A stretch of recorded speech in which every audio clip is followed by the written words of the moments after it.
A woman is walking the trails at Point Defiance Park in Tacoma, Washington. A man runs up behind her and attacks her with a knife. She's stabbed and beaten multiple times. On these trails, you are alone. Runner's pepper spray, or even bear spray would be appropriate to carry. I have both those in my Amazon store if you need to pick some up. Her telling her story is more impactful, so trigger warning. Also just walking, and I thought nothing of it. But a short while later, I heard footsteps come up behind me, so I turned around and was surprised to see him 1 foot from my face. I figured I'd somehow been in his way and offered to let him pass me. He smiled, looked me in the eye, and said, "No, I'm good, thanks." He looked like any normal guy. So I just smiled back and replied, "Okay, I guess I'm just walking slowly." And I moved to the other side of the 6-foot wide trail.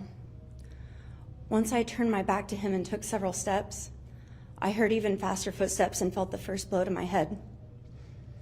I immediately started screaming for help, that I was being attacked, as blow after blow struck my head, the back of my neck, and my shoulders. My eyes were clouded by the blood pouring down my face as I tried to fight back and run. I screamed more but didn't hear anyone reply and realized I was all alone in this part of the trail. He then got me to the ground, knocking me partially off the path, where he sat on my legs to prevent me from kicking him and pinned my arms at my side, leaving my only range of motion in my head and my neck, and from my elbows to my hands. That was when I saw the knife. I begged him to let me go, that I could give him money, that I would give him anything he wanted if I could live. That was when he made it verbally explicit that his intent was to kill me, and he told me to tilt my neck back so he could end my pain. I fought with what I had, biting him once, but also biting the knife at some point. I used my hands to try and shield my face and neck from the knife. And at one point, he did cut my neck near my carotid artery. And I thank God every day that he missed.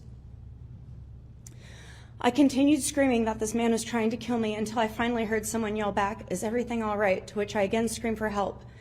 And a woman and her husband ran up to us, as well as another couple.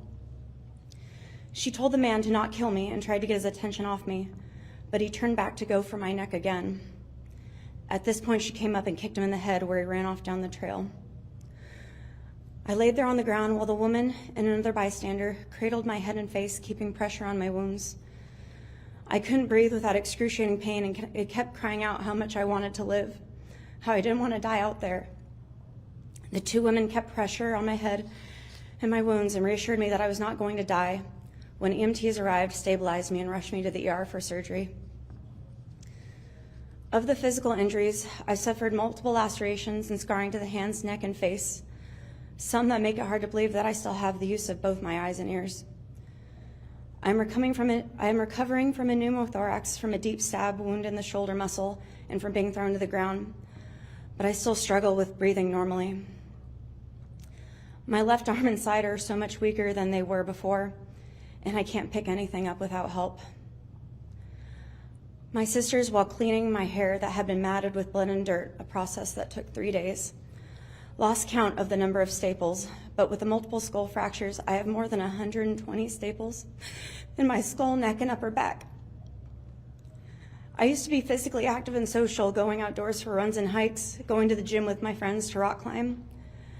Now, sitting up, sleeping, and walking around my house cause me pain, and I feel completely helpless. I know that someday when I fully recover, I will never take my mobility for granted again. Of the emotional injuries, I can't begin to describe the fear that has enveloped my life. It's hard to see media reports and social media comments that state my injuries were non-threatening and that I was stable. Even if technically true, it feels so far from what I experienced. All I could think as I lie on the ground trying to fight them off was, this can't be how I die. There's so much I still haven't done. I had no doubt that I was about to die out there, and I just kept thinking of all my loved ones that I would never see again.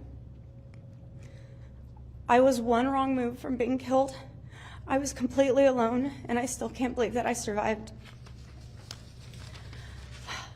I can't believe I've been able to see my friends and family again these past few weeks, and that they aren't actively planning my funeral right now.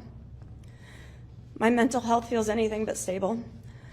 I've always been a trusting person, but now anytime I see a man walking alone, even if I'm safe inside my house, I freeze. I can't stand the sound of footsteps behind me, even if I know who it is. I'm constantly looking over my shoulder. That's if I even leave my house, which at this point I've only done for medical appointments, and even then I'm still terrified. I can't even be alone in my house anymore. Where I once enjoyed my independence and peaceful solitude, I now need constant company and distractions to the point where I can't fall asleep without the TV on and another person sleeping in the guest room. I still love the city of Tacoma and the beauty of its parks, especially Point Defiance. And until this week, I've never not felt safe out there.